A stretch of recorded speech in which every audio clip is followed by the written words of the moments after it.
Amen. Le sacrifice est le déclencheur de toute chose dans le monde spirituel. Regardez ce qui s'est passé à Jésus. Car Dieu a tant aimé le monde qu'il a donné son Fils unique, afin que quiconque croit en lui ne périsse point, mais est quoi? Pourquoi pour la vie éternelle? Pourquoi pour ne pas périr? Dieu sacrifie. Donc Dieu mène un combat pour que des gens soient sauvés. Mais au bon milieu, il dépose un sacrifice. Celui qui veut bâtir et qui veut remporter les victoires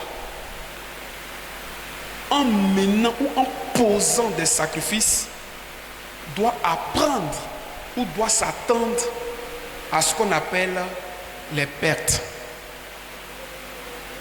Les pertes. Amen. Celui qui n'a rien perdu n'a jamais fait de sacrifice. C'est tous ceux qui font des sacrifices qui au départ semblent avoir perdu des choses. Si vous voyez des gens qui sont toujours attachés à des choses, ils ne veulent pas les relâcher. C'est des gens qui n'aiment pas les sacrifices. Et le jour qu'ils prennent un coup, non seulement ils peuvent perdre leur vie, et puis perdre ces choses. C'est pour ça que Jésus-Christ a dit au jeune homme qui était riche, il dit, vends tes biens et suis-moi. Tu vas remporter la victoire, mais il faut sacrifier. Quelqu'un me comprend? Quelqu'un me comprend? Et si tu es un homme de bataille spirituelle, les sacrifices vont t'accompagner. Sacrifice de ta personne. Sacrifice de ce que tu as pour être ce que Dieu veut.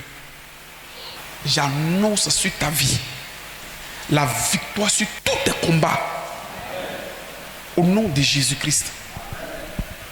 Qu'un enfant de Dieu aussi est tenté de mener un combat avec un cœur de sacrifice, il y a des esprits qui descendent. Vous connaissez ces esprits-là? Ce sont les anges de Dieu.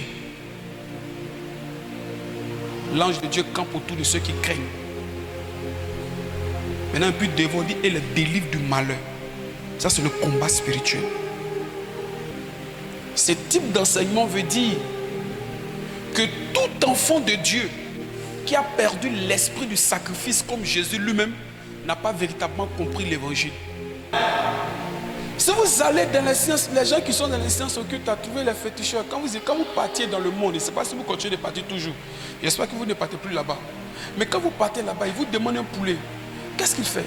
Il dit, il coupe la tête du poulet, le sang verse. Il va couper. Amen.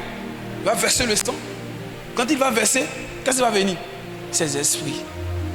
Bien-aimé, tout ce que tu feras pour le Seigneur avec un esprit de sacrifice, comme si tu étais en train de perdre, tu l'auras maintenant et dans les jours à venir. Je vous dis la vérité. Si tu ne sais pas Dieu avec un esprit de sacrifice, tu fais du mal. Gloire à Dieu. Tout homme qui veut atteindre un niveau sera invité, même dans le monde spirituel, par Satan. Le sang contre le sang, ma fille. Le sang du chrétien qui verse là, c'est la douleur de son cœur. Il ne parle pas. Il y a une douleur dans son cœur. Parce qu'il y a quelque chose qu'il a perdu. Il y a quelque chose qu'il a accepté pour le royaume. Tout chrétien qui n'est pas prêt à verser son sang par la douleur de son cœur, parce qu'il a perdu quelque chose, celui-là n'est pas prêt pour remporter les batailles spirituelles. Il faut comprendre le langage spirituel. C'est pour ça que moi, je commence à évaluer la dimension d'une personne à partir de ses niveaux de sacrifice. Je commence à voir.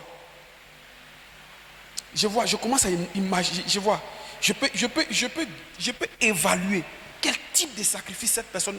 C'est ce qui fait de cette personne une grande dans les choses spirituelles.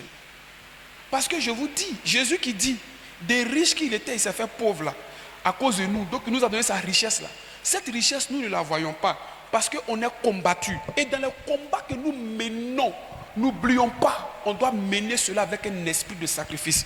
Je vous dis, moi à San Pedro, Dieu m'a mené pour emmener des gens à un niveau. Je ne suis pas un petit niveau, ce n'est pas un petit niveau. Ce n'est pas des niveaux où on est dans les petites batailles sorcières, mystiques. Je ne suis pas à ce niveau-là. Je suis à un niveau où je vais te prendre pour que tu viennes d'aimer, papa, ton message que tu m'as donné. Je l'ai appliqué aujourd'hui. Je suis propriétaire de 24 immeubles. Je suis chef d'entreprise aux États-Unis. C'est des choses comme ça. Est-ce que vous me comprenez? Et ce n'est pas facile. Ce type de message-là, ce n'est pas facile à enseigner. Ce n'est pas facile. Mais c'est le fondement même de l'évangile. Tu as cru en Jésus pour régner. C'est des combats. Et toi, les sacrifices, tu dois les faire tous les jours. Regardez tous les grands hommes qui ont réussi. On a l'impression qu'ils sont fous. Ils ne sont pas fous, ils sont concentrés. Des gens marchaient avec Dieu au milieu des injures, au milieu des coups, au milieu des calomnies, au milieu des complots, au milieu des groupuscules, tout. Vous savez ce qui fait, pourquoi ils sont sortis forts et vivants? Parce que c'était des hommes qui ont compris les batailles spirituelles. Ils avaient toujours les yeux portés sur le Seigneur. Ils n'avaient pas les yeux portés sur les choses inutiles. Les yeux étaient toujours portés sur le royaume. Les yeux étaient toujours portés sur le Seigneur. Le jour qu'on vient te dire que tu vas amasser beaucoup d'argent, tu vas faire sortir ta famille de la pauvreté, tu vas briser, Dieu va t'utiliser pour briser les malédictions. La première chose que Dieu va faire, Dieu va te rendre aveugle et sourd. Mais c'est l'aveuglement spirituel et c'est la sourdité spirituelle. Il y a des choses, tu verras. Dieu dit, tu te tais et continue. Je vous dis, si Dieu t'a mené quelque part, que tu comprends les batailles spirituelles, comme le prophète Gaï, que tu comprends, il faut comprendre l'aveuglement. C'est le premier élément ou le premier membre que Dieu sacrifie. Tu ne vois pas. Dis, ça va, ça va, il n'y a rien. Tout va bien. On dit, mais on dit tout ça de toi, oh, que Dieu te bénisse. Ça va? Le moment à ta rencontre, là où on t'a humilié, dans ce même endroit, on viendra te célébrer. On viendra glorifier le Seigneur pour toi. On viendra élever le Seigneur pour toi. Le sang contre le sang. La Bible dit, celui qui moissonne avec douleur, celui qui sème avec douleur, va moissonner quoi? Avec les chants d'allégresse. On a la douleur quand on est blessé. Il y a un sang qui coule à l'intérieur de nous. Ce n'est pas visible. C'est un sang, c'est interne, c'est spirituel. Lorsqu'on pose des actes de foi. Dans les batailles spirituelles, tu ne connais pas le sacrifice, c'est pas bon. Quand tu seras en train de monter, monte avec un esprit de sacrifice. Ce soir, je confronte tout sacrifice contre toi au sang de Jésus-Christ. Et je déclare par la raison de l'onction, les sacrifices qui ont été annoncés sur ta vie sont annulés. Amen. Au nom de Jésus-Christ de Nazareth. Amen. Pour que Dieu fasse sortir un animal du ciel, quel miracle! Lui seul veut manifester un niveau de miracle dans la vie d'Abraham. Il dit, prends ton fils, il faut aller le sacrifier. Il dit, je vais voir. Il dit, je vais faire vivre un autre niveau d'intervention divine à Abraham. Mais je veux qu'il me montre qu'il est capable de sacrifier. Donc quand Abraham prend Isaac, il monte avec lui au mont Moria. Quand ils arrivent là-bas, l'enfant dit, papa, il y a quoi? Il dit, allons-y. On l'attache, on le met sur le bois. Dès qu'on veut le couper, dis avec moi miracle. Il y a un bélier qui apparaît. Il y a cette dimension d'intervention de Dieu où quand tu avances et que les choses sont compliquées, Dieu fait des apparitions pour toi. On appelle ça des circonstances que Dieu crée. Et puis il y a quelqu'un qui vient toujours intervenir en ta faveur. Peut-être que tu n'as pas l'argent, mais sacrifie des choses. Amen. Sacrifie ton temps. Peut-être que tu ne peux pas faire comme l'autre, mais sacrifie quelque chose. Il y a quelque chose. Souvent, sois aveugle. Souvent, sois sourd. Prends la vision que Dieu a déposée. amène ça à un autre niveau pour que les âmes soient sauvées. Avec tes forces, sers Dieu. Avec ton intelligence, marche avec Dieu. Et laisse le Saint-Esprit descendre. Aujourd'hui même où je te parle, Dieu est en train d'intervenir dans ta vie. Sa main sera sur ta vie. Avance avec ton sacrifice. Évolue avec ton sacrifice.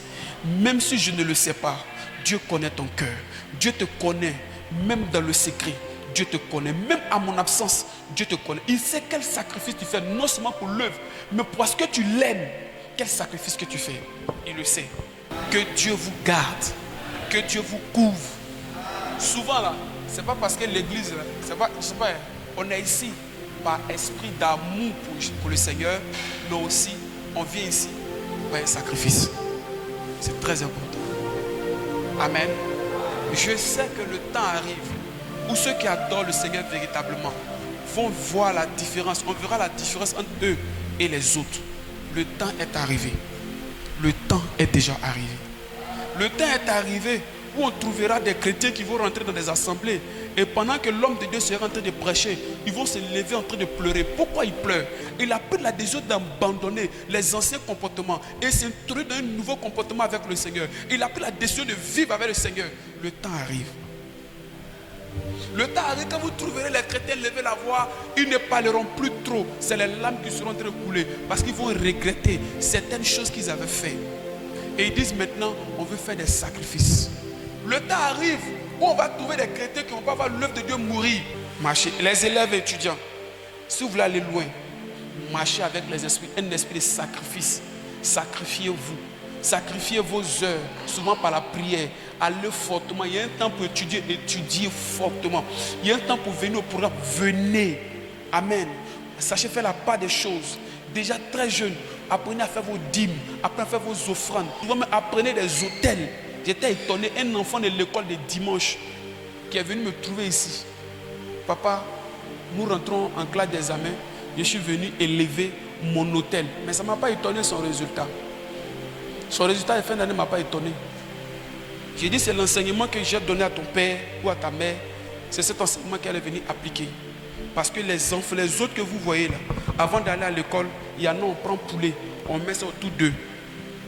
7 fois. Et puis on les pousse. On dit, soyez intelligents. En le faisant, c'est un esprit qui descend.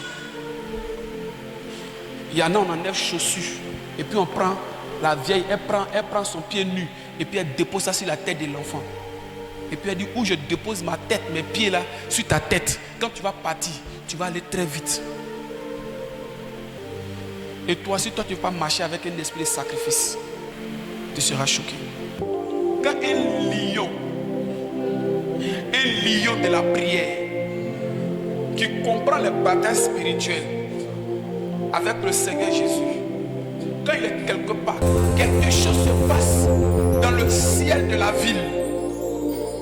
Parce que le rugissement de ce lion active le monde spirituel. La Bible dit, nous sommes les fils du lion conquérant de la tribu de Juda. Un lion quelque part, c'est toi. Tu es le lion de ton territoire. Les lions ne tombent pas. C'est parce qu'arrivé un moment, tu as trop dormi. Souvent, tes lettres, tu regardes le ciel, tu dis, je commande que le ciel soit ouvert. Que Dieu vous bénisse. Que Dieu vous bénisse. Viens prier pour la fin.